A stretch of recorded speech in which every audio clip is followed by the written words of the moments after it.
Hey, hey, hey. So the Bucks beat the Hawks in 6 games in the Eastern Conference Finals. Hawks fans, absolute travesty, tragic loss. Everyone's feeling bad for you, but I think we have to think positively about this playoff run. It's important to remember that this was only year 1 of this new era of the Atlanta Hawks. They just revamped their lineup. They made the midseason head coaching change to bring on Nate McMillan and get rid of Lloyd Pierce, which was easily the best decision they made all year. When looking back at the preseason, I don't think anyone at all predicted the Hawks to make it this far, so again, this whole season should just be a win in itself. Not to mention, a whole bunch of Hawks players got some really valuable experience playing in high-intensity playoff games in the Eastern Conference Finals. But I think my favorite thing about the current state of the Atlanta Hawks and why I feel so confident in saying that this team will for sure be back in the playoff years to come is that the Hawks have a whole lot of financial stability at the current state of their team. And let's start with the centerpiece and foundation of this Atlanta team, and that is third-year player Trae Young. He was an All-Star team snub despite averaging 25 and 9 on 59% true shooting. Then he elevated his game in the playoffs, averaged 29 and 9 on 55% true shooting. But what I'm most in awe by Trae Young during this year was the absolute 180 he had many NBA fans do, as he slowly proved time and time again that he is so much more than just being an empty stats player and someone that people thought was a gimmicky player. They thought he was too short. He wouldn't actually be able to perform well in high intensity games. But I think he did a really good job of proving everyone wrong this postseason. Looking back at his most impressive performances from the playoff run, he had 35 in Philly to steal Game 1 of that series. He then dropped 39 in Philly again in Game 5 to win that very crucial 2-2 game to put his team up 3-2. Then in the Milwaukee series, he dropped 48. I think it might have been, don't fact check me on this, but I think that's a career high for him. I could be wrong, but it's at least a playoff career high. And again, he did that in Milwaukee to steal Game 1 of another series. In the end, it was really unfortunate to see him come down with that bone bruise injury late in the Eastern Conference Finals, because obviously he missed games 4 and 5. Then he came back in Game 6 in an effort to save his team's season. Clearly did not look right at all. Had a pretty horrible game, strictly in basketball terms.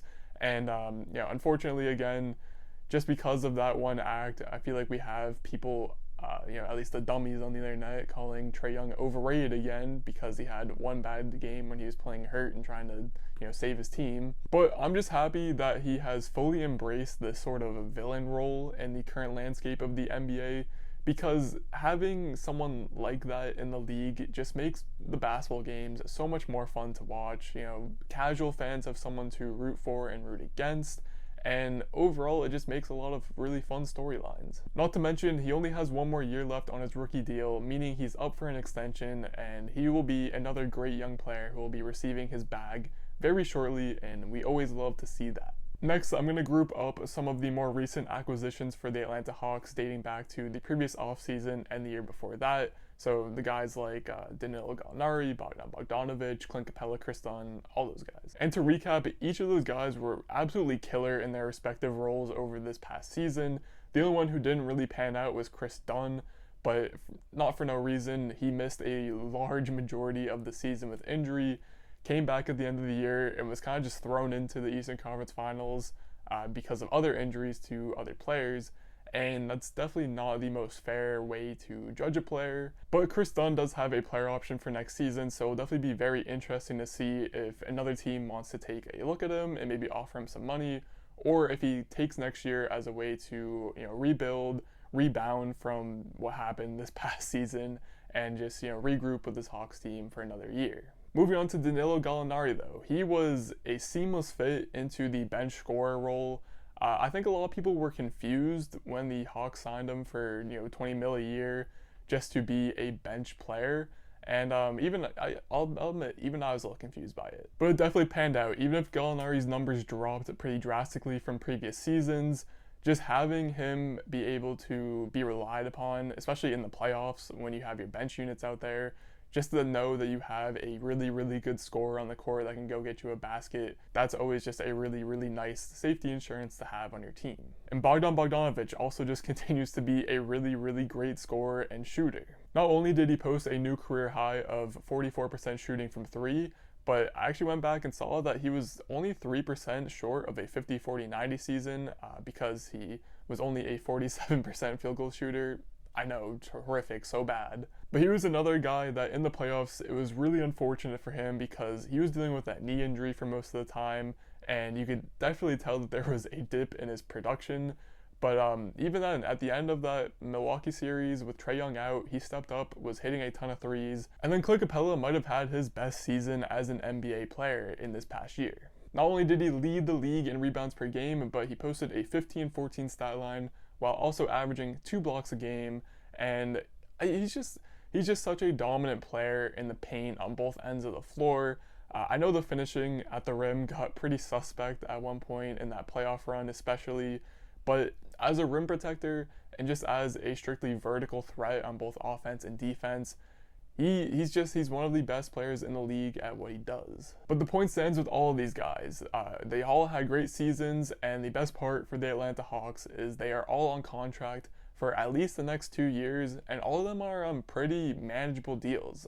I think the most expensive one out of the bunch is making like 20 mil at best. They even have Bogdanovic can have a 3rd year with a player option if he so chooses. So they've hit on their veteran players, and then they've also hit on their younger, more recent draft selections as well. DeAndre Hunter was another casualty of injuries in the playoffs after having an amazing regular season. There were many times where I would be watching the Hawks and I would confidently feel like DeAndre Hunter was the 3rd best player on the court for most of the time that he played. And one big theme against the Bucks when Trae Young was hurt in those last couple of games was that the Hawks offense was so frustrating to watch. They just could not get any sort of playmaking or any open looks at all.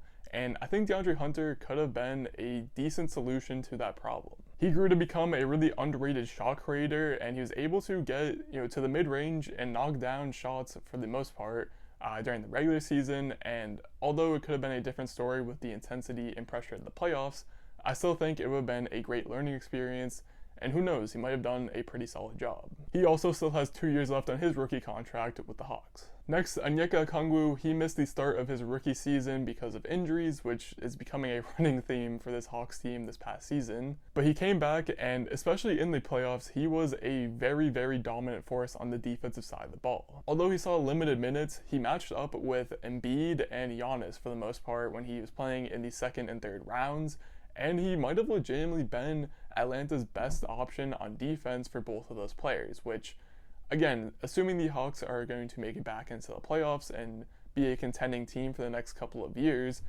having someone like that on your team is going to be so very valuable, especially when compared to other teams in the Eastern Conference like the Nets, Celtics, Heat, Raptors. I don't know. A lot of those teams don't have they don't have one specific player who could go from having good defense on Embiid to then having good defense on Giannis. Those guys are very rare. So Atlanta having control of him for at least the next 3 seasons is also going to be super important.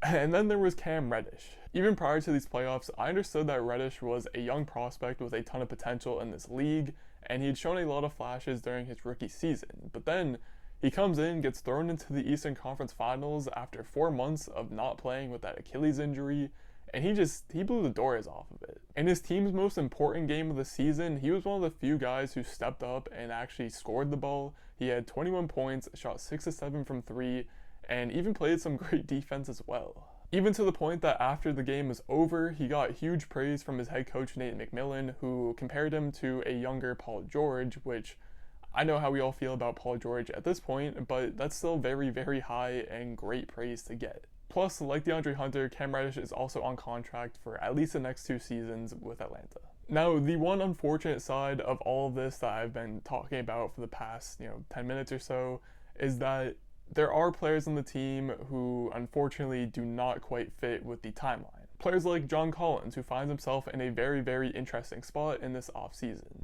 He's a restricted free agent. He just averaged 17 and 7 on 64% true shooting.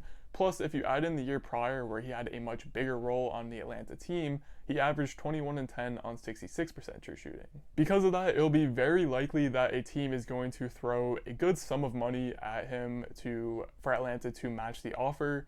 And I just think it's really unlikely that Atlanta is going to be willing to match the offer because they have to save up cap space for their players that they're going to have to sign to extensions in the future. When you have players like Trae Young, DeAndre Hunter, Cam Reddish, and Onyeka Okongwu that you're going to have to pay in the years coming, John Collins getting 20 mil plus is not a contract you want to have on your team. And it might unfortunately be the same case for Kevin Huerter as well. I know he had his moments in the playoffs, got his stock rising quite a bit, but his contract is also up next season, and he will also be a restricted free agent that, again, similar scenario, teams might throw enough money at him that the Hawks simply won't want to match for fear that they don't have enough cap space to get the other players that I also just listed. But in the end, Huerter and Collins were both pretty vital to this deep playoff run that Atlanta had, so the decision making and choices that will have to be made in this offseason and the next one will definitely be tough,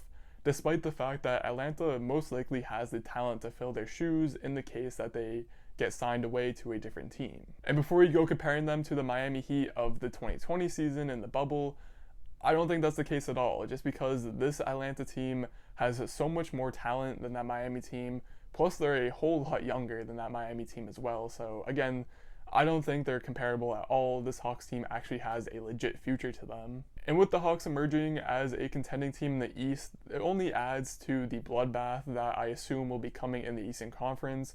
It might finally make it similar to what it's been like in the Western Conference for some time now, because we have pretty much a lot of good teams in the Eastern Conference.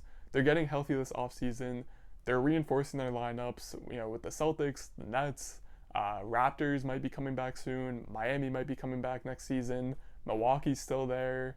Indiana might have a chance next season. Philly is still going to be a tough out. Overall, there are going to be a lot of good teams in the East for next season. Hopefully no injuries happen.